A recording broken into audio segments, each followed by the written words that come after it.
Esta historia comienza el 1 de julio de 2018, cuando un hombre de 79 años llamado Gurcharan Singh, decide salir de su casa para hacer su caminata mañanera, algo que de hecho hacía todos los días junto con su vecino, Lalit Chundawat. Como de costumbre, Gurcharan va hasta la casa de su vecino para que, desde allí, comiencen el recorrido. Sin embargo, cuando llega a la puerta, se da cuenta de que está abierta. Un tanto extrañado, decide entrar a la casa, encontrándose allí con una horrible escena.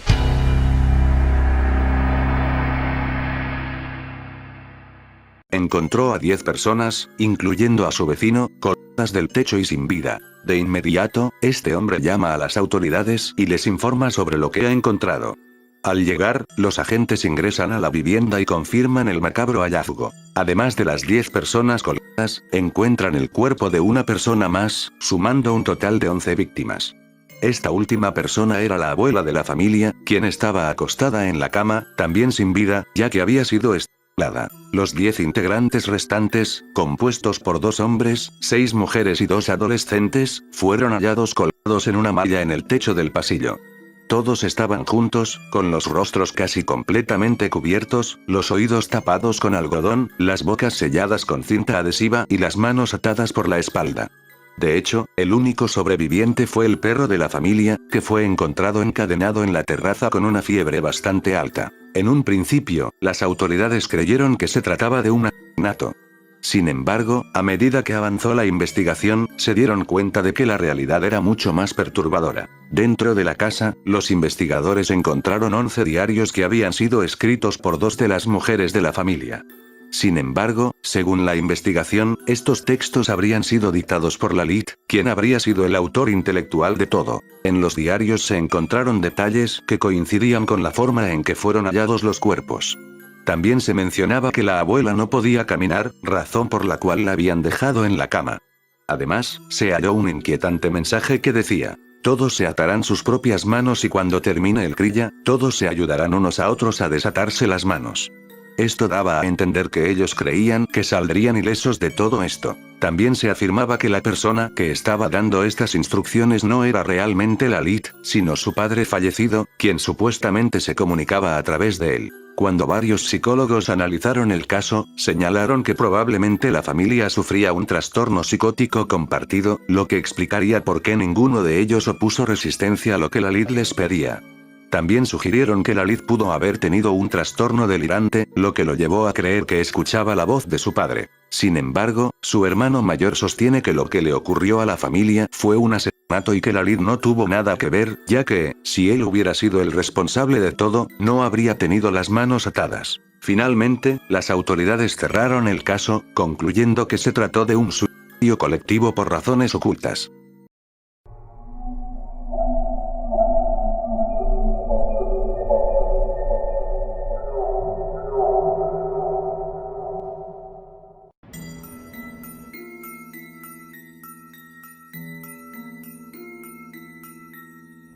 Raman Raghav nació en 1929. Poco se sabe de su infancia, pero su vida estuvo marcada por la violencia y la marginación. Vagabundo, sin hogar ni familia cercana, pasó años deambulando por las calles de Mumbai, observando a sus futuras víctimas. Era un hombre alto, de tez fuerte y con una mirada vacía. No trabajaba, no tenía amigos ni pareja. Solo tenía una obsesión: quitar vidas. Entre 1965 y 1968, les arrebató la vida al menos a 41 personas. Su modus operandi era simple pero aterrador. Atacaba a indigentes, mujeres, niños e incluso bebés. Usaba una barra de hierro o una piedra pesada para fracturarles la parte superior del cuerpo mientras dormían. No robaba nada. No tenía un motivo aparente. Solo quitaba vidas por el placer de hacerlo. Los cuerpos eran encontrados en las calles, en suburbios de Mumbai, con las partes dichas anteriormente destrozadas, rodeados de charcos de líquido rojo. La ciudad entró en pánico absoluto. Las calles se vaciaban al anochecer, nadie dormía sin compañía, y los indigentes eran golpeados por personas enfurecidas que los confundían con el asesino. La prensa lo llamó el Jack el Destripador de la India. Se decía que podía cambiar de forma, que era un demonio, un espíritu maldito. Pero no era más que un hombre que quitaba vidas porque sentía que Dios se lo ordenaba. En 1968, la policía reforzó la vigilancia. Más de 2000 oficiales patrullaban la ciudad. Pero un error lo delató. Un oficial lo reconoce caminando por un suburbio. Coincidía con la descripción de los testigos. Lo detuvieron, pero durante 2 días se negó a hablar. Pero la policía supo cómo romper su silencio. Le ofrecieron algo que no pudo resistir: comida. Cuando le preguntaron qué quería, dijo que pollo. Le dieron un plato entero. Comió hasta saciarse. Luego, pidió aceite para el cabello, un peine y un espejo. Se llenó el cabello con aceite, se peinó y se miró fijamente en el espejo. Entonces, empezó a confesar. Les dijo que había quitado vidas porque Dios se lo ordenó. No mostró remordimiento. Los llevó al lugar donde escondía sus herramientas: una barra de hierro, cuchillos afilados, otros objetos contundentes. Su juicio fue rápido. Lo declararon culpable de múltiples homicidios. Pero había un detalle: los psiquiatras lo diagnosticaron con esquizofrenia paranoide. En lugar de la pena de muerte, lo enviaron a un hospital psiquiátrico, donde pasó el resto de su vida hasta su muerte en 1995.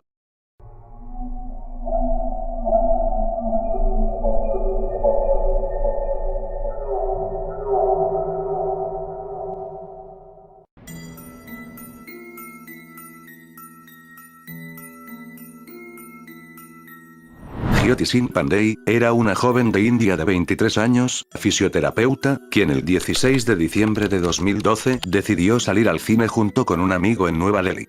De regreso, ambos subieron a un mototaxi, el cual los dejó en una parada de autobús. Allí se quedaron esperando el transporte que los llevaría a casa. A las 9:15 de la noche, hicieron la parada a un autobús. Dentro del vehículo había 6 pasajeros: Mukesh Singh, Vinay Sharma, Akshay Thakur, Pawan Gupta, Mohamed Afroz, y un menor de 17 años cuya identidad es secreta, y como conductor se encontraba Ram Singh.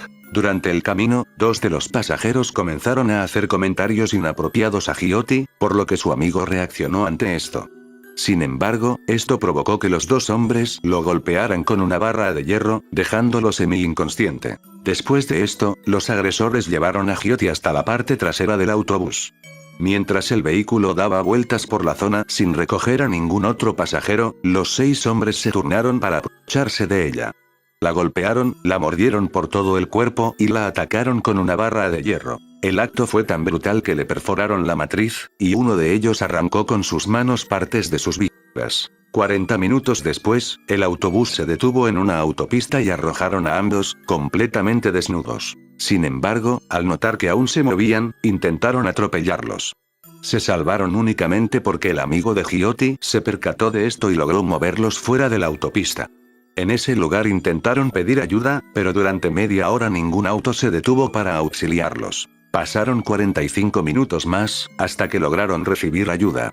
Al llegar al hospital, se informó que Jyoti tenía heridas en el abdomen, los intestinos y los órganos genitales, ocasionadas mayormente por la barra de hierro oxidada que utilizaron para atacarla. Se dice que el menor de 17 años fue el agresor más brutal. 13 días después del ataque, Jyoti perdió la vida a causa de sus heridas mientras era sometida a un tratamiento de emergencia. Todos los involucrados fueron arrestados y acusados de asalto sexual y asesinato. Poco después, Ram Singh, el conductor, fue encontrado sin vida en su celda. Según información de las autoridades, el hombre se quitó la vida con un lazo en el cuello, aunque sus familiares y abogados afirman que en realidad le arrebataron la vida. El 20 de marzo de 2020, 4 de los agresores fueron condenados a la pena de muerte y ejecutados en la horca. Mientras tanto, el menor de 17 años fue condenado a 3 años de prisión por ser menor de edad y actualmente se encuentra en libertad.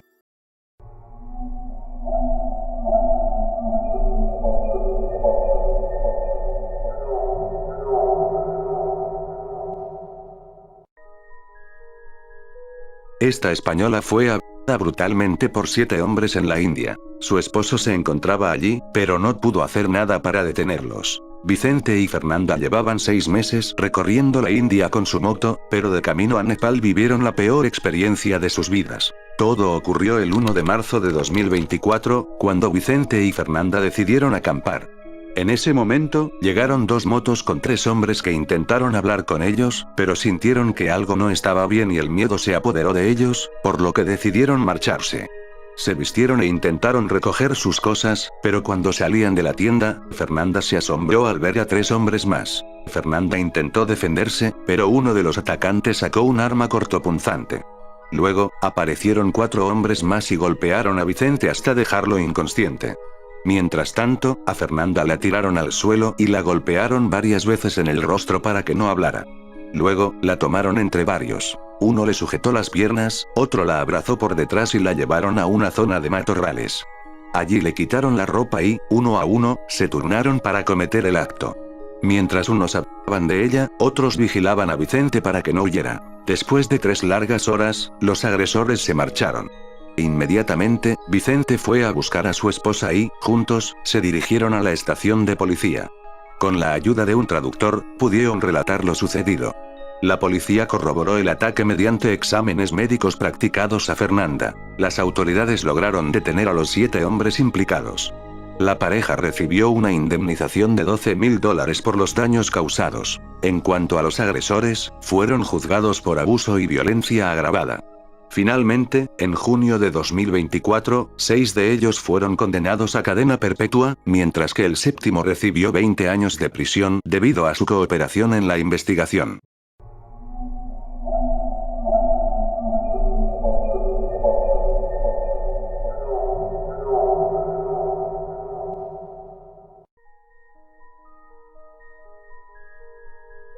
Aku Yadav nació en la década de 1970 en Kasturba Nagar, Nagpur, India. Desde joven, se convirtió en el terror de su comunidad.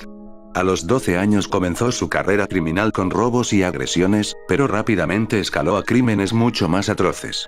Su reinado de terror se extendió por más de una década, con la policía de su lado y las víctimas silenciadas por el miedo. Yadav atacaba con total impunidad. Irrumpía en hogares haciéndose pasar por policía, sometía a las mujeres y les quitaba la vida a quienes se interponían en su camino. Se estima que se aprovechó de al menos 40 mujeres, algunas de tan solo 10 años. A una de sus víctimas la atacó apenas 10 días después de haber dado a luz, llevándola a quitarse la vida por la humillación. A otra le cortó los pechos frente a su hija y sus vecinos antes de quitarle la vida. No se limitaba solo a las agresiones sexuales. Extorsionaba a pequeños comerciantes, exigiéndoles dinero a cambio de no quitarles la vida. A quienes se negaban, los ejecutaba brutalmente.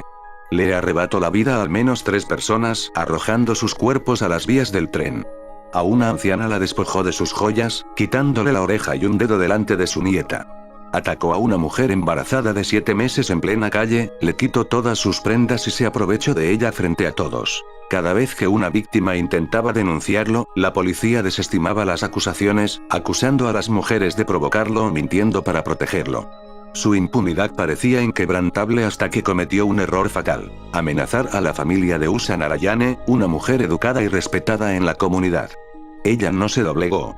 Enfrentó a Yadav y alentó a otras mujeres a alzarse contra él. La comunidad prendió fuego a su casa y lo obligó a entregarse a la policía. El 13 de agosto de 2004, mientras Yadav comparecía en la corte, unas 200 mujeres armadas con cuchillos y gas pimienta irrumpieron en la sala.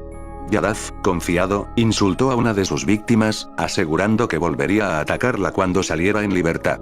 Fue su última provocación.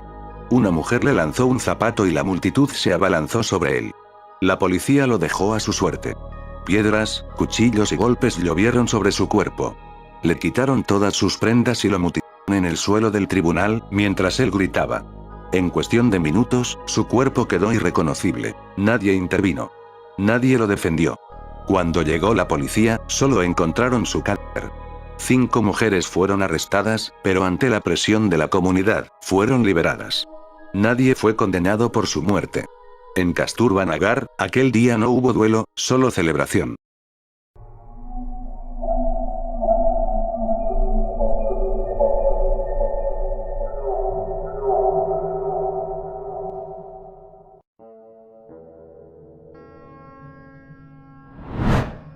Ravinder Kumar, un joven de 24 años originario de la India, pasó años viviendo una vida aparentemente normal.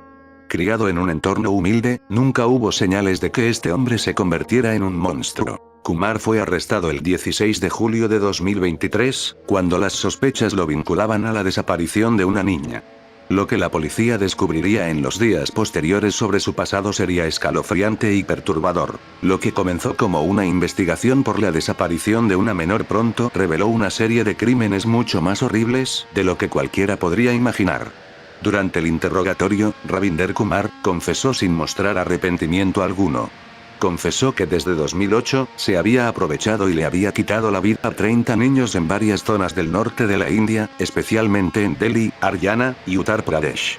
Su confesión duplicó las cifras iniciales, que hablaban de 15 víctimas. Según las declaraciones del subcomisario, Vikramjit Singh, quien dirige la investigación, Kumar relató cómo atraía a los niños con caramelos o dinero. Los llevaba a lugares apartados, donde los sometía a abusos horrendos antes de arrebatarles la vida. Tras cometer sus crímenes, enterraba a las víctimas o las arrojaba a desagües. La policía se encontró con horror que las ubicaciones de los cuerpos, que Kumar les había señalado durante el interrogatorio, eran dispersas y distantes entre sí, lo que complicaba aún más la confirmación de la magnitud de sus crímenes. El caso de Ravinder Kumar ha sacudido profundamente a la India, no solo por la brutalidad de los crímenes, sino por la manera en que pudo escapar de la justicia por tanto tiempo. La población no podía creer que alguien como él, proveniente de una familia humilde, pudiera haber cometido actos tan horrorosos. Las autoridades también se enfrentaron a la incredulidad. Kumar ya había sido detenido el año anterior por agredir a un niño, pero fue puesto en libertad, lo que generó cuestionamientos sobre la eficacia del sistema judicial para identificar y prevenir a los detenidores de niños. En cuanto a su condena, aún no hay información definitiva sobre el juicio de Ravinder Kumar. El caso sigue en desarrollo, y, dada la gravedad de sus crímenes, se espera que enfrente una pena severa, aunque no se ha confirmado aún su sentencia.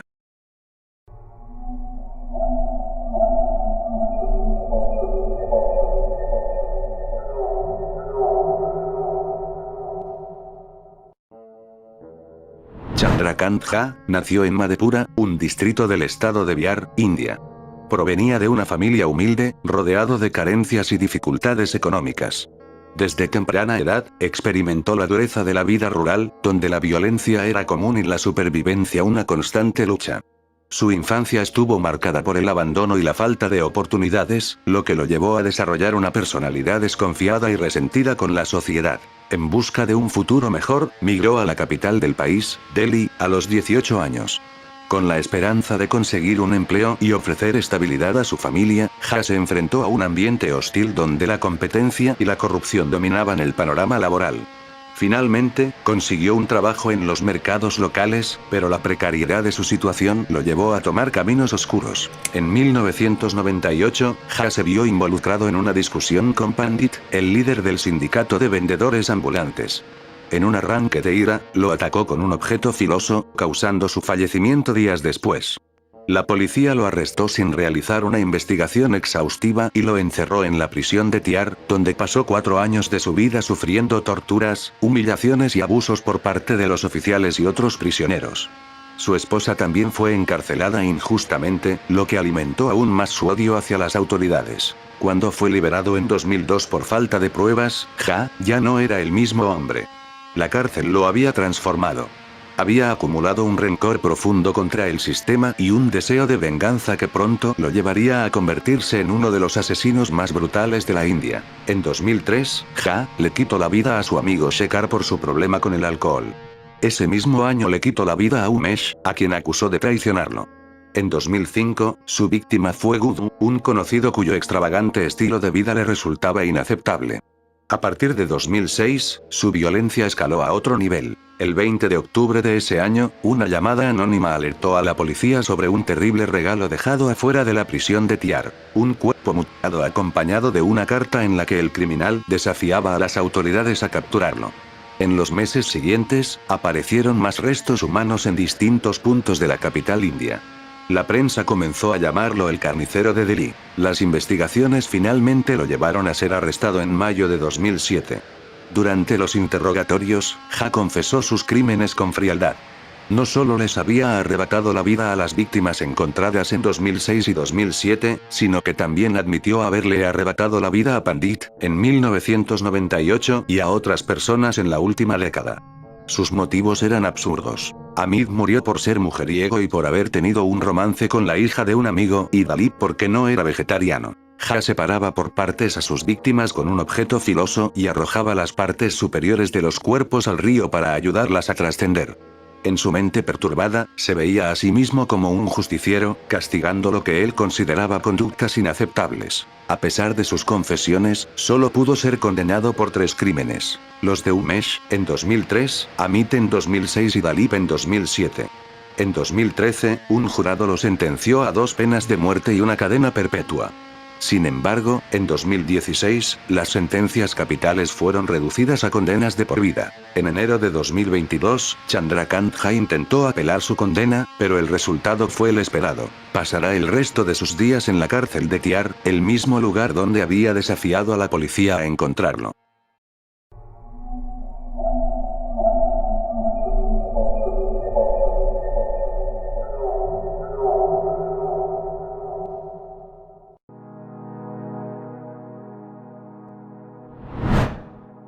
Un niño de segundo grado perdió la vida en su propia escuela, en la India, como parte de un ritual de magia negra llevado a cabo por su padre, el director de la institución y 3 profesores, con el supuesto propósito de atraer prosperidad al colegio. El niño vivía en una residencia dentro del propio colegio, por lo que los 5 hombres tramaron todo en el lugar.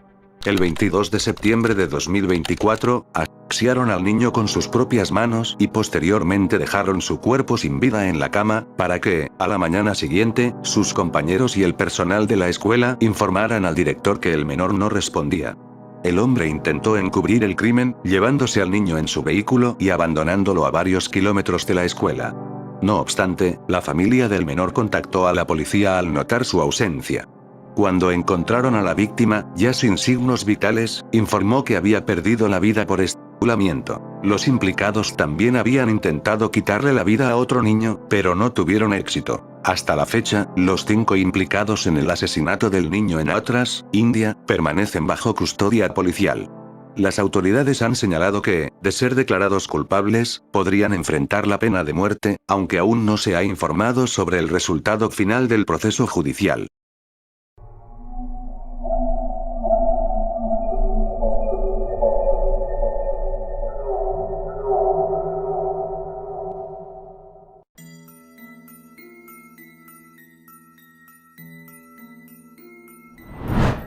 Asaran Bapu, el gurú que abusó de niñas en nombre de Dios. Durante décadas fue visto como un iluminado. Sus discípulos lo tocaban con devoción, lo besaban en los pies y decían que podía curar enfermedades con solo mirarte. Pero Asaran no era un santo. Era un abusador disfrazado de Dios, un gurú poderoso que convirtió su imperio espiritual en un infierno para muchas mujeres y niñas. Esta es la historia del líder espiritual más despreciado en la historia reciente de la India. Nacido en 1941, como Asumal Sirumalani, en una familia humilde, Asaran comenzó vendiendo té en las calles. A los 15 años, se unió a un ashram y empezó a aprender técnicas de meditación y retórica espiritual. Pronto se reinventó como Asaran Bapu, el sabio divino que decía recibir mensajes directos de los dioses. Y su carisma era innegable. Llenaba estadios, ofrecía discursos ante multitudes y se rodeaba de políticos, jueces y celebridades. Con los años, fundó más de 400 centros espirituales en India y otros países. Millones de personas lo seguían ciegamente. Lo veían como un dios viviente. Pero detrás de los mantras y las flores se escondía un monstruo. En agosto de 2013, una niña de 16 años, estudiante de uno de sus colegios internos, empezó a tener crisis emocionales. Sus padres, fervientes devotos de Asaran, acudieron al propio gurú para pedir ayuda. Asaran les dijo que la niña estaba poseída por espíritus malignos y que necesitaba una purificación personal. La llevó a su ashram, privado en Jodhpur. Allí, en una pequeña habitación decorada con flores y velas, ocurrió el horror. Según el testimonio de la víctima, Asaran le ordenó desnudarse mientras él recitaba mantras. Le dijo que no tuviera miedo, que eso era parte del ritual sagrado. Luego, le frotó aceite por todo el cuerpo y le dijo que si hablaba, una maldición caería sobre su familia. Abusó de ella, y al terminar, le entregó frutas benditas y le pidió que no lo contara jamás. Lo más escalofriante es que sus padres estaban afuera, rezando y agradeciendo al gurú sin saber que su hija estaba siendo abusada en ese instante. La menor rompió el silencio. Y ahí comenzó una tormenta. Sus padres, al principio, no le creyeron. Pero las pruebas médicas confirmaron el abuso. La denuncia se presentó. Y Asaran huyó. Se escondió durante varios días, moviéndose entre ashrams, protegido por sus seguidores fanáticos. Incluso organizó conferencias públicas donde negaba todo y decía que era una conspiración para destruir a los verdaderos santos de la India.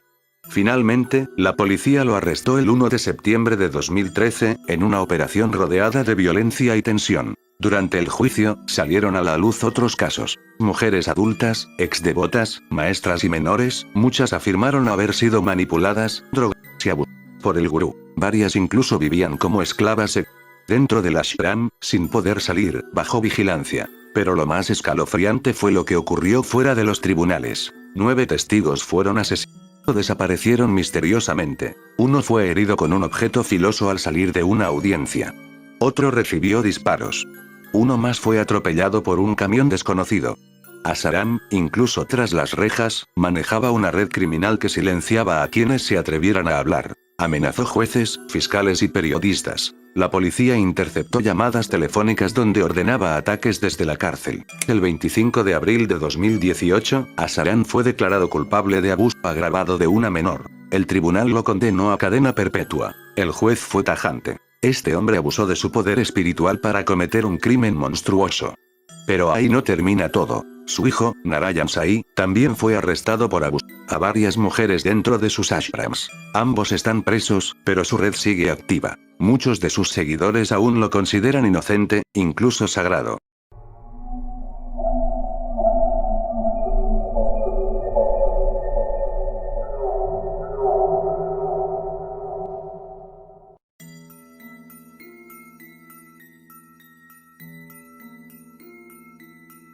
Aftab Amin Poonawala tenía 28 años. Vivía en Mumbai y trabajaba en un call center. Ahí conoció en 2019 a Shraddha Walkar, de 27 años, a través de una app de citas. La relación avanzó rápidamente. Pero no era sana. Tenían muchas peleas y episodios de violencia. A pesar de eso, se mudaron juntos a Delhi, en mayo de 2022. La familia de Shraddha estaba en contra de esa relación, sobre todo por diferencias religiosas. Pero ella decidió alejarse de ellos para vivir con Aftab. El 18 de mayo de 2022, todo explotó. Tuvieron una fuerte discusión porque ella quería que se casaran. Él no. La pelea se intensificó y Aftab la asfixió hasta quitarle la vida dentro del departamento en Mehrauli. Y lo que vino después fue más enfermo. Aftab dejó el cadáver en el baño por 24 horas. Al día siguiente, compró una sierra, guantes de goma, una gran cantidad de productos de limpieza y un refrigerador de 300 litros. Durante 3 noches seguidas, separó por partes el cuerpo de Shraddha, en 35 pedazos. Guardó todo dentro del refrigerador.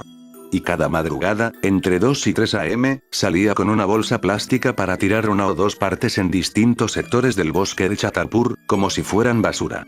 Lo hizo durante casi 3 semanas seguidas, sin que nadie sospechara nada. En ese tiempo, incluso llevó a otra mujer al mismo departamento donde tenía las partes del cuerpo de su exnovia dentro del refrigerador. Fingía normalidad.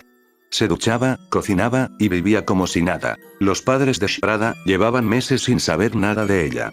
Aftab siempre ponía excusas. Finalmente, el padre presentó una denuncia de desaparición en octubre de 2022, 5 meses después del asesinato. La policía interrogó a Aftab, y él mintió varias veces. Pero las contradicciones eran evidentes.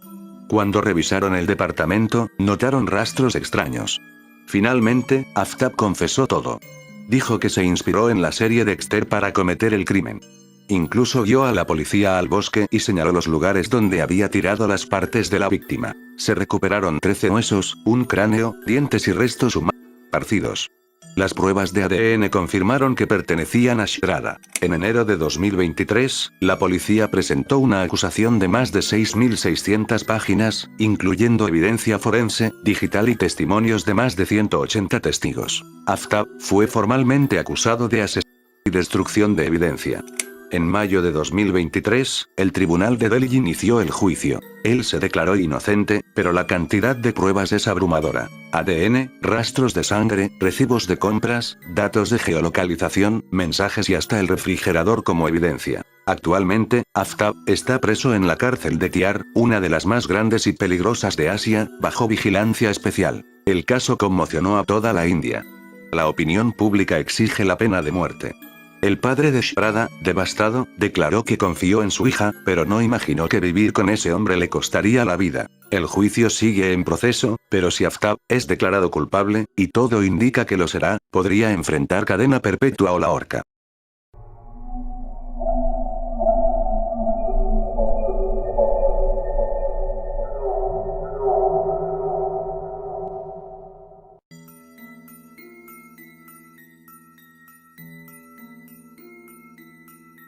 Una niña de apenas 8 años fue secuestrada, le dieron sustancias ilícitas, fue abusada y le arrebataron la vida. Esto lo hizo un grupo de hombres que buscaron usar su cuerpo como un mensaje de odio. Esto no fue un crimen al azar, fue una ejecución planificada, una atrocidad con motivaciones étnicas y religiosas que estremeció a la India. Asifa era parte de la comunidad Bakarwal, un grupo étnico nómada musulmán que habita los bosques y montañas de Jammu y Cachemira, una de las regiones más disputadas de Asia, limítrofe con China y Pakistán. Ella era una niña alegre, libre, acostumbrada a correr entre árboles mientras cuidaba el ganado. Su familia migraba por temporadas, como muchos de los suyos, usando los bosques como medio de vida. Pero ese modo de vida generaba conflictos con algunos sectores hindúes que querían que los Bakarwal abandonaran la zona. El 10 de enero de 2018, Asifa desapareció.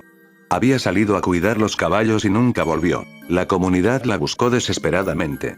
Nadie sabía dónde estaba hasta que su cuerpo fue hallado en un bosque, con signos de violencia, bañado en manchas rojas y descompuesto. Las investigaciones revelaron lo inhumano. Asifa fue llevada a un templo hindú, donde fue sedada con pastillas, abusada repetidamente durante días por distintos hombres, golpeada brutalmente y finalmente le arrebataron la vida a golpes con piedras. Uno de los acusados tenía 60 años.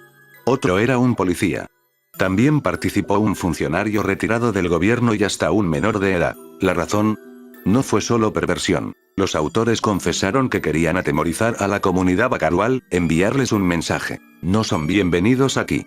El crimen fue planificado como una forma de limpieza étnica silenciosa, disfrazada de crimen común. Un intento de expulsar a los nómadas del bosque usando el cuerpo de una pequeña inocente como advertencia. El caso llegó a los medios pero no todos reaccionaron con indignación. Sectores extremistas hindúes defendieron a los acusados. Incluso hubo manifestaciones con banderas nacionales, exigiendo su liberación.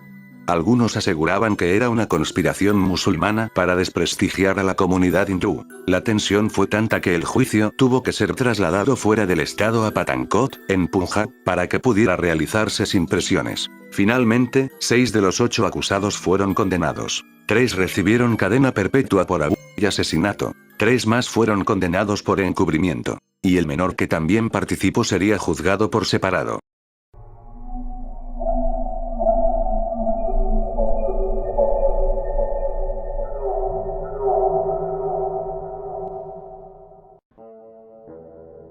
Una niña de apenas 10 años fue obligada a dar a luz en India después de haber sido abusada sistemáticamente por su propio tío durante más de 7 meses. Lo más aterrador, la menor no sabía que estaba embarazada ni que había tenido una hija. Todo comenzó cuando la pequeña empezó a quejarse de fuertes dolores abdominales. Sus padres la llevaron a un hospital en Chandigarh, creyendo que tenía una infección o una obstrucción. Pero los médicos confirmaron algo que nadie quería escuchar: tenía 7 meses de embarazo. La niña, con voz temblorosa, reveló que su tío había abusado de ella muchas veces. Fue arrestado de inmediato. Los padres, en shock, pidieron a los tribunales que permitieran una... Pero primero un panel de médicos dijo que era demasiado arriesgado por el avance del embarazo. Y luego, la misma Corte Suprema de India rechazó la petición. La niña, completamente inocente de lo que ocurría con su cuerpo, fue obligada a continuar con la gestación. Le dijeron que tenía una piedra muy grande en el estómago. Nunca le revelaron la verdad. El bebé nació por cesárea a las 35 semanas. Fue prematura, pesó 2.5 kilos, y fue llevada a cuidados neonatales. Sus padres no quisieron verla ni saber nada de ella. La niña tampoco fue informada de que dio a luz. Para ella, todo sigue siendo un tratamiento por su dolor estomacal. Las autoridades confirmaron que tanto la menor como el bebé están estables, pero la situación emocional es devastadora. El bebé fue entregado a un comité de bienestar infantil, que decidirá su adopción. Este es el caso más joven de parto reportado en India. Las leyes del país prohíben el aborto después de las 20 semanas, salvo que haya un riesgo directo para la madre. Pero en muchas ocasiones, como esta, los abusos a menores se detectan demasiado tarde, y las víctimas, por su edad y desconocimiento, no saben lo que está ocurriendo. Activistas por los derechos del niño dijeron que la menor no tiene idea de lo que es tener relaciones sexuales, el embarazo ni la maternidad. Lo único que sabía era que un adulto abusó de ella y que su cuerpo estaba cambiando sin entender por qué. Este caso generó indignación nacional e internacional, no solo por el crimen brutal, sino por la frialdad del sistema que dejó sola a una niña, obligándola a convertirse en madre antes de siquiera saber qué significa ser niña. Finalmente, el tío fue arrestado tras la denuncia de la menor y enfrenta cargos por abuso agravado bajo la ley POCSO. Durante los interrogatorios confesó los abusos, y un tribunal ordenó su prisión preventiva sin derecho a fianza. El juicio sigue en curso, pero la fiscalía busca una condena a cadena perpetua. Se espera que reciba una de las penas más severas posibles en India por crímenes contra menores.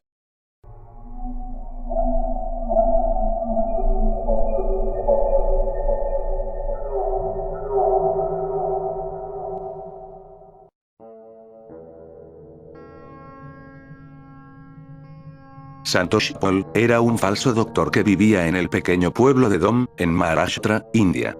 Durante más de una década, atendió a cientos de pacientes fingiendo ser un médico calificado. Pero detrás de esa fachada, escondía algo aterrador. Entre 2003 y 2016, le quitó la vida al menos a 6 personas, todas con el mismo método. Una inyección de succinilcolina, un relajante muscular usado en operaciones quirúrgicas que, en dosis altas, paraliza el cuerpo por completo y causa la muerte por asfixia. Todo, mientras la víctima sigue consciente. Sus víctimas eran mujeres vulnerables, pobres o marginadas. La primera fue en 2003. Las demás perdieron la vida con el mismo patrón. Acudían a él por ayuda médica, y él las drogaba. Las inyectaba y luego enterraba sus cuerpos en zonas rurales o detrás de su casa. No robaba. No se aprovechaba. Solo quitaba vidas por placer. El caso explotó en 2016, cuando desapareció Mangala Gede, una enfermera que lo conocía bien. La policía comenzó a investigar y Paul cayó rápido. Confesó todos los crímenes sin remordimiento. Incluso guió a los agentes hasta donde estaban enterrados los cadáveres. Dijo que le gustaba ver cómo morían, que sentía una especie de control absoluto en ese momento. El veneno que usaba no dejaba rastros visibles y causaba muerte en pocos minutos. Las víctimas no podían gritar ni moverse. Simplemente se iban apagando. El juicio fue rápido. En 2017, fue condenado a cadena perpetua. Un panel psiquiátrico concluyó que era completamente consciente de lo que hacía. No estaba loco. Solo era un manipulador frío y narcisista con sed de poder. Este caso reveló un grave problema en India: la cantidad de falsos médicos que ejercen sin licencia. Tras la captura de Paul, se detectaron más de 500 casos similares en el estado de Maharashtra.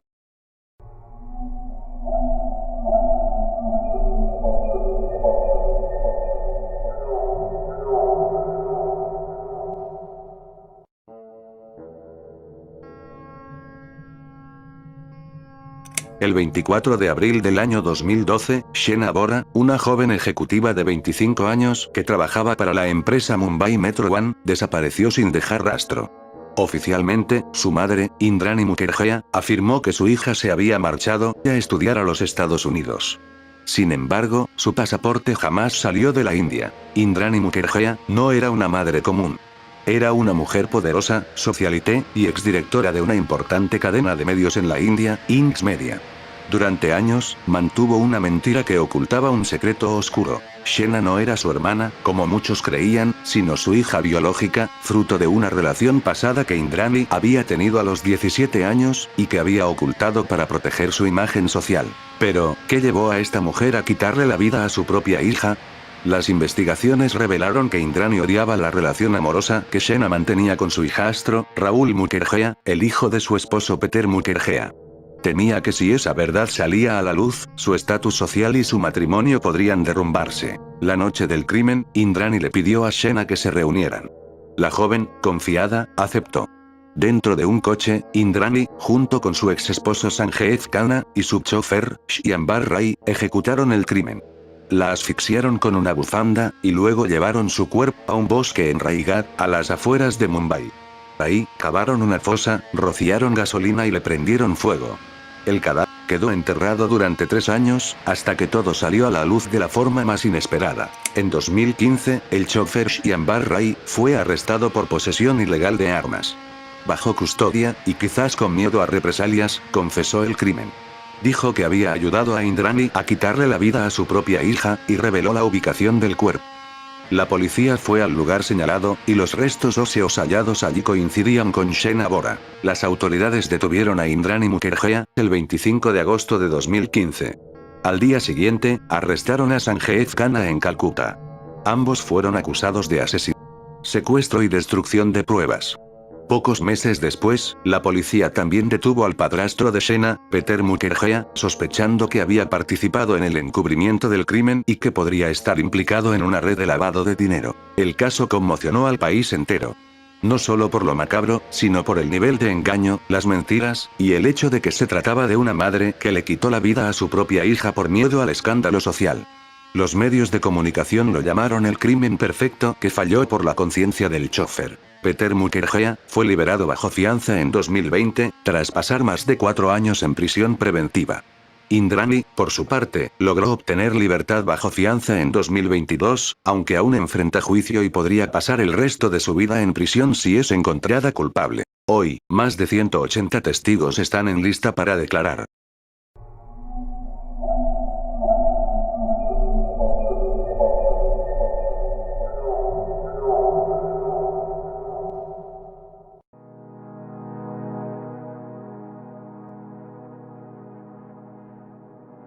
En los años 90, un respetado médico se convirtió en uno de los asesinos más escalofriantes de India. Su especialidad era quitarle la vida a taxistas y deshacerse de sus cuerpos en canales infestados de cocodrilos. Devendra nació en 1959 y se graduó en medicina ayurvédica.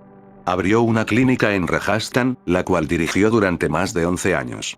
Era un hombre culto, carismático, y a ojos de todos, un doctor ejemplar. Pero todo cambió en 1994, cuando perdió una gran suma de dinero en una estafa relacionada con una agencia de gas.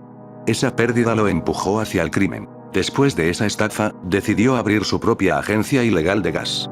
Comenzó a robar camiones de cilindros de gas y le quitaba la vida a los conductores para que no lo delataran. A la par, creó una red clandestina de trasplantes de riñón. Llevaba a cabo operaciones ilegales en clínicas privadas, sin anestesia adecuada y sin higiene. Se estima que entre 1994 y 2004 realizó más de 125 trasplantes ilegales, cobrando entre 6 a 8 mil dólares estadounidenses por cada riñón. Lo más aterrador fue cómo le quitaba la vida a los taxistas. Contrataba taxis para hacer viajes largos. En algún tramo solitario, le quitaba la vida al conductor con un arma o con una herramienta contundente. Luego, arrojaba su cuerpo en el canal Azara, conocido por estar lleno de cocodrilos, para asegurarse de que no quedara evidencia. Después vendía el vehículo robado en el mercado negro. Hacía esto una y otra vez, como una máquina. Durante los interrogatorios llegó a confesar: "Dejé de contar después del asesinato número 50". Finalmente, fue arrestado en 2004. Fue condenado a cadena perpetua por múltiples cargos de asesinato. En 2008, recibió pena de muerte por el asesinato de un taxista en Gurgaon. Pero la sentencia fue más tarde conmutada a cadena perpetua. Aún así, muchos creen que el número real de víctimas podría superar los 100. En enero de 2020, después de pasar años en prisión, Devendra solicitó un permiso de 20 días para salir temporalmente. Fue aprobado pero nunca regresó. Durante su fuga, se escondía en Baprola, Delhi, donde incluso vivía con una mujer que no sabía nada de su pasado y que creyó que él era un hombre de negocios. Intentó vender propiedades que no eran suyas, y siguió engañando a la gente como toda su vida. Finalmente, fue recapturado en julio de 2020 y enviado de regreso a prisión. Devendra Sharma sigue enfrentando sus sentencias por asesinato y tráfico ilegal de oro, con cadena perpetua como castigo final.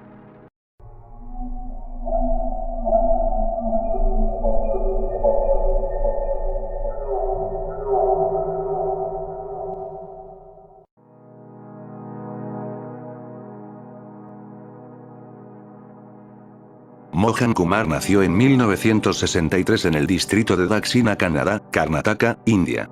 Trabajó como profesor de escuela primaria en el área de Bantal. Era conocido por su comportamiento tranquilo y su dedicación a la enseñanza. Sin embargo, detrás de esta fachada se ocultaba un asesino en serie que utilizaba su posición y carisma para atraer a sus víctimas. Mohan Kumar se dirigía principalmente a mujeres jóvenes de entornos socioeconómicos bajos que buscaban matrimonio. Les prometía casarse con ellas y, tras ganarse su confianza, las convencía de que tomaran píldoras anticonceptivas antes de asumir el matrimonio. Estas píldoras estaban en realidad mezcladas con cianuro. Tras la muerte de las víctimas, Kumar robaba sus pertenencias y desaparecía. Se estima que Mohan Kumar les quitó la vida al menos a 20 mujeres entre 2003 y 2009. Las víctimas eran en su mayoría mujeres que confiaron en él con la esperanza de un futuro mejor. Sus muertes no solo representaron una pérdida para sus familias, sino que también resaltaron la vulnerabilidad de las mujeres en situaciones precarias. La policía comenzó a notar un patrón en las muertes de mujeres en la región. Las similitudes en las circunstancias de sus muertes llevaron a una investigación más profunda. En octubre de 2009, Mohan Kumar fue arrestado. Durante los interrogatorios, confesó sus crímenes, proporcionando detalles que solo el asesino podría conocer. En 2013, un tribunal de Mangalore condenó a Mohan Kumar por el asesinato de 3 mujeres, sentenciándolo a muerte. Sin embargo, en apelaciones posteriores, su sentencia fue conmutada a cadena perpetua. Actualmente, cumple su condena en la prisión central de Indalga en Belagavi.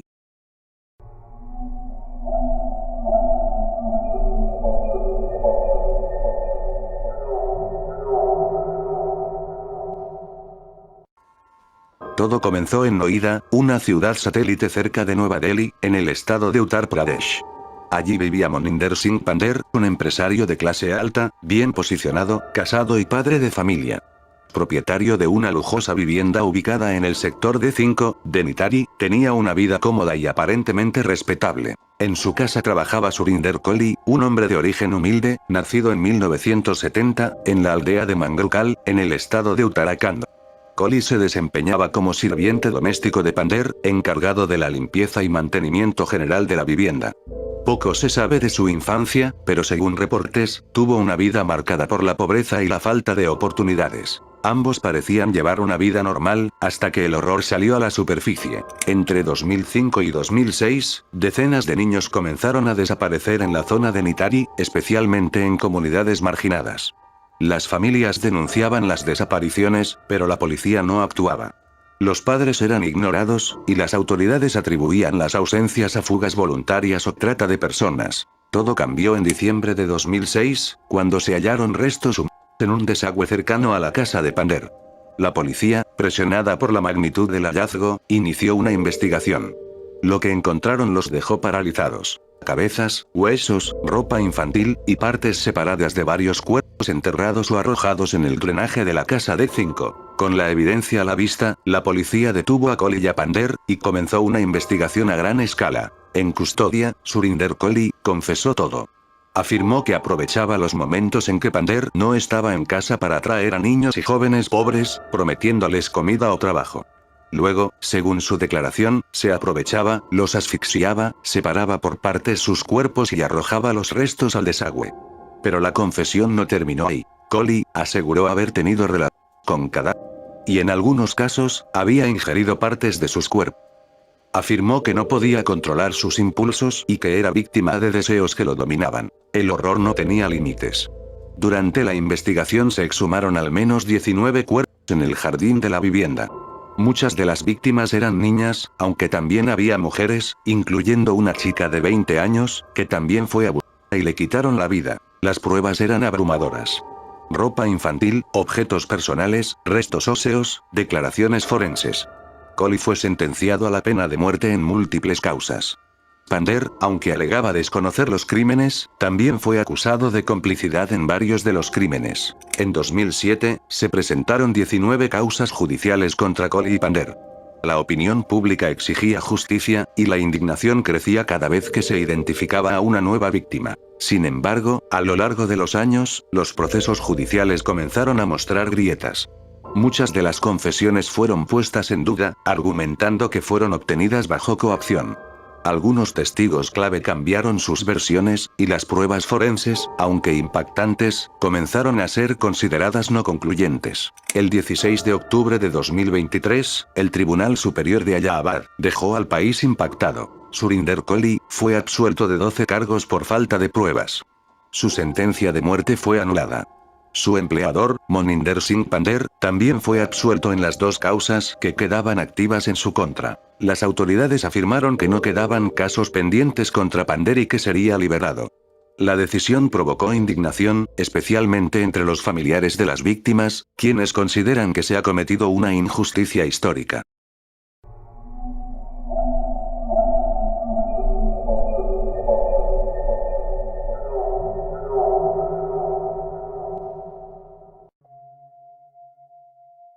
Aftab Amin Poonawala nació en 1994, en Mumbai, India. Creció en una familia de clase media y era descrito como un joven tranquilo, educado y amable. Trabajaba en call centers y tenía interés por la gastronomía. Incluso era bloguero de comida. Nada en su apariencia hacía pensar que detrás de esa personalidad calmada, se escondía alguien controlador, manipulador, y capaz de llevar una doble vida. Shraddha Walkar tenía 27 años. Independiente, trabajadora y decidida. Conoció a Aftab en 2019 en la app de citas Bumble. Se enamoraron rápido. Pero su familia nunca aprobó la relación. Por diferencias religiosas, discusiones constantes y señales de violencia que ya empezaban a aparecer. Aún así, Shraddha decidió quedarse con él. Le dijo a su padre una frase que hoy suena escalofriante. Tengo 25 años y derecho a tomar mis propias decisiones.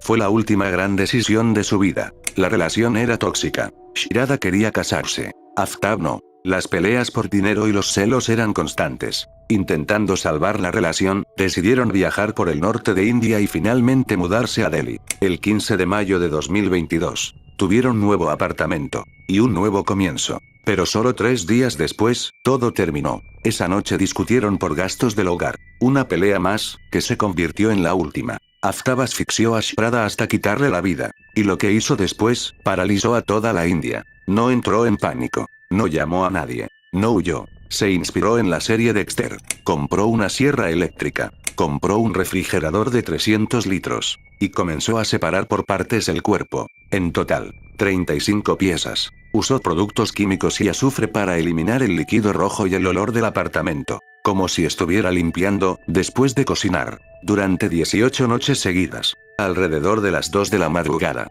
Aftab salía del apartamento con bolsas de plástico. Caminaba hacia el bosque de Merauli. Y dejaba los restos en distintos puntos para que los animales salvajes hicieran el resto. Mientras tanto, seguía usando el teléfono de Shraddha. Respondía mensajes. Hablaba con sus amigos. Publicaba en redes. Convenció al mundo de que ella seguía viva. Meses después, el silencio empezó a ser imposible de ignorar. Su padre, Vikas Walkar, no había hablado con ella en meses. En septiembre de 2022 denunció su desaparición. La policía rastreó su teléfono, sus movimientos y sus transacciones. Todo conducía al mismo lugar, el apartamento en Delhi. Cuando interrogaron a Aftab dijo que ella se había ido tras una pelea. Pero algo no encajaba. Usaron luminol en la cocina. Y la verdad comenzó a brillar en azul. Había sangre. El 12 de noviembre de 2022. Aftab fue arrestado. Confesó. Luego intentó retractarse. Pero las pruebas eran demasiado fuertes. La policía recuperó fragmentos óseos en el bosque.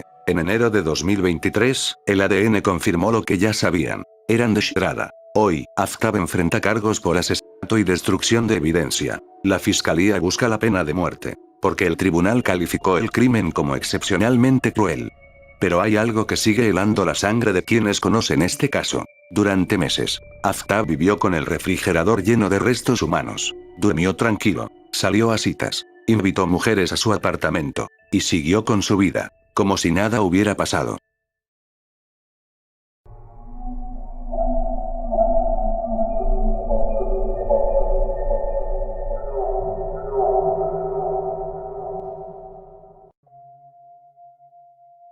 En el año 2017, en un barrio de clase trabajadora llamado Pantath Nagar, al este de Delhi.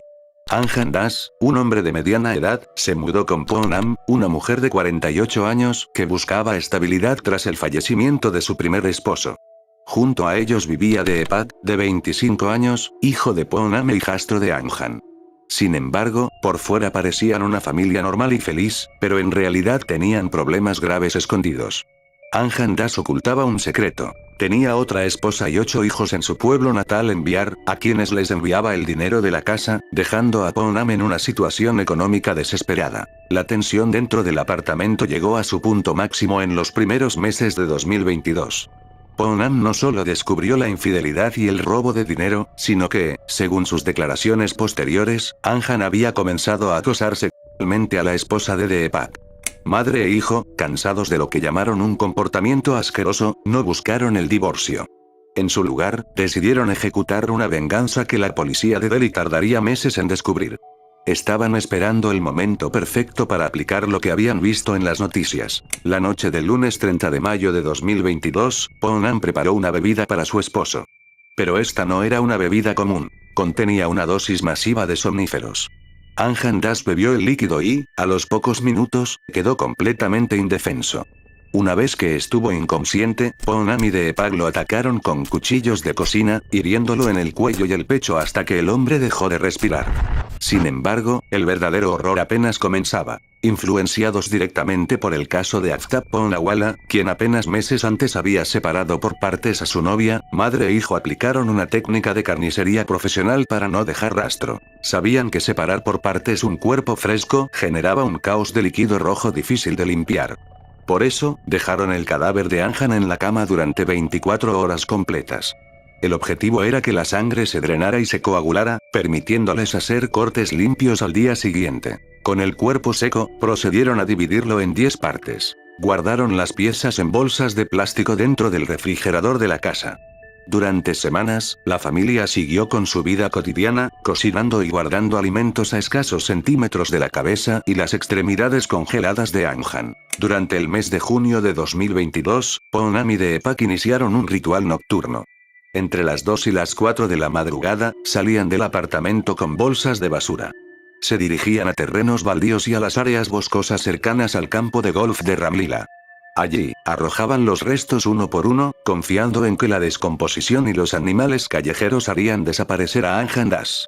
A los vecinos que preguntaban, Poonam les decía con total calma que Anjan los había abandonado para siempre. En junio de 2022, la policía encontró una cabeza y algunas extremidades en un parque local, pero el avanzado estado de descomposición hizo imposible la identificación en ese momento. El caso quedó estancado hasta noviembre de 2022, cuando la captura de Aftab Poonawala obligó a la policía de Delhi a revisar las cámaras de seguridad de casos similares sin resolver. Las grabaciones del CCTV de Pantnagar revelaron la verdad. Poonam y Deepak fueron captados en múltiples noches, caminando hacia el parque con bolsas pesadas. Tras ser interrogados, las contradicciones los hundieron. El 28 de noviembre de 2022, la policía allanó la vivienda y, mediante pruebas de luminol, encontró rastros de líquido rojo en las paredes y el refrigerador. Ambos confesaron el crimen sin mostrar una sola pizca de remordimiento. Poonam declaró ante la prensa: "Él nos traicionó primero". Actualmente, madre e hijo se encuentran en la prisión de Tiar, enfrentando cargos por asesinato y destrucción de evidencia bajo el Código Penal indio. El caso de Anjan Das pasó a la historia como el crimen del espejo, demostrando que, a veces, los monstruos no solo nacen, sino que se inspiran en lo que ven en la televisión.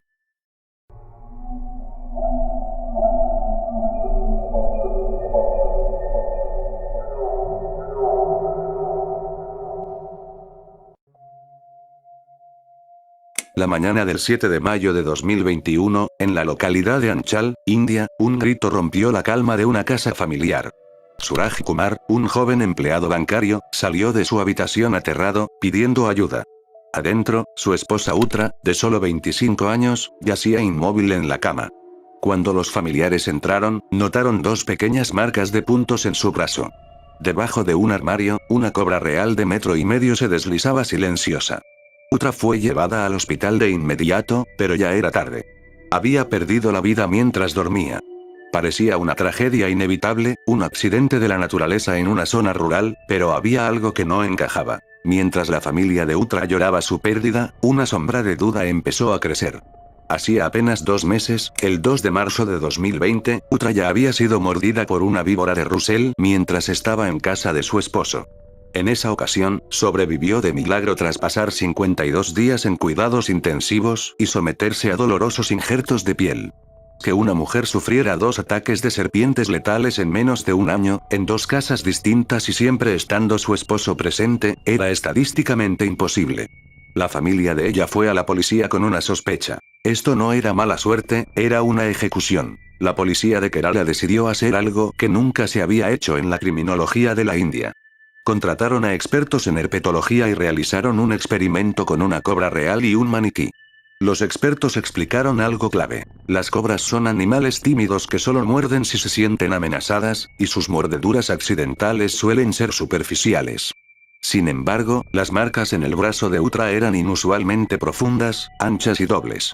La ciencia decía que la única forma de obtener esas marcas era si alguien había tomado a la serpiente por la cabeza y la había presionado con fuerza contra la piel de la víctima para obligarla a inyectar todo su veneno. Con la sospecha científica, los investigadores confiscaron el teléfono de Suraj. Lo que encontraron en su historial de YouTube fue la hoja de ruta de un asesinato.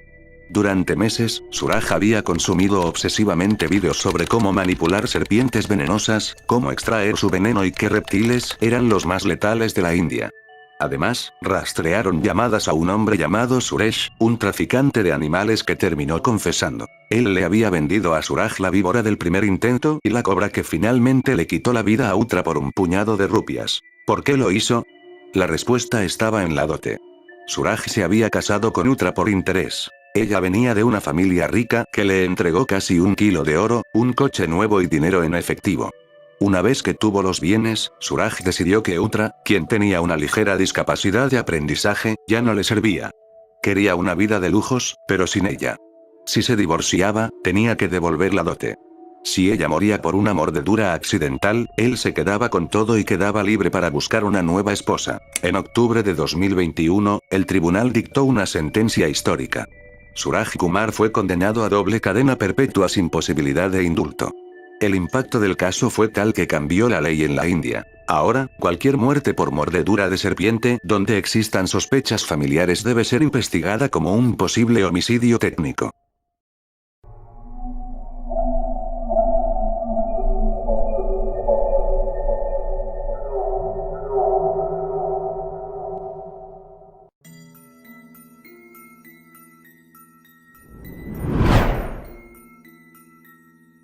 Este caso inicia con una mujer llamada Anjana Bai Gavit, una madre que creció en la pobreza, rodeada de abandono y resentimiento.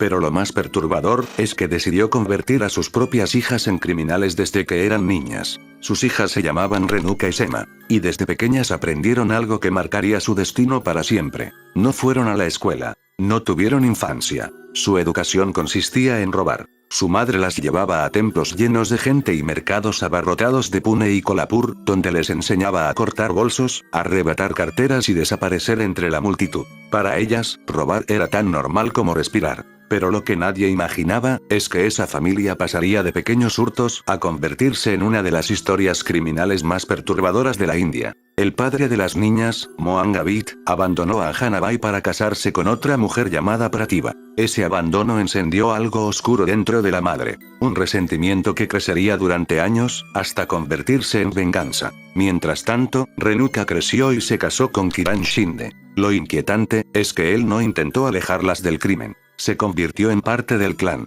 el conductor, el cómplice silencioso, el hombre que las esperaba con el motor encendido después de cada robo. La familia estaba completa, y estaba a punto de cruzar una línea sin retorno. Al principio, ellas solo robaban, hasta que un día, Anjanabai descubrió algo que cambiaría su forma de delinquir para siempre. Si la policía la atrapaba robando, pero llevaba un bebé en brazos, la gente sentía lástima, y la dejaban ir. Ese detalle lo cambió todo. Durante años usó a sus propias hijas, cuando eran pequeñas, como escudo emocional para escapar. Pero el tiempo pasó. Las niñas crecieron, y dejaron de servir como excusa. Entonces tomaron una decisión escalofriante. Si ya no tenían bebés, los conseguirían. Pero no tendrían hijos. Los robarían. El clan comenzó a operar como una unidad perfectamente coordinada. Buscaban estaciones de tren, paradas de autobús, ferias, templos, lugares llenos de madres distraídas. Una de las hermanas se acercaba a la madre para hacer preguntas o generar distracción.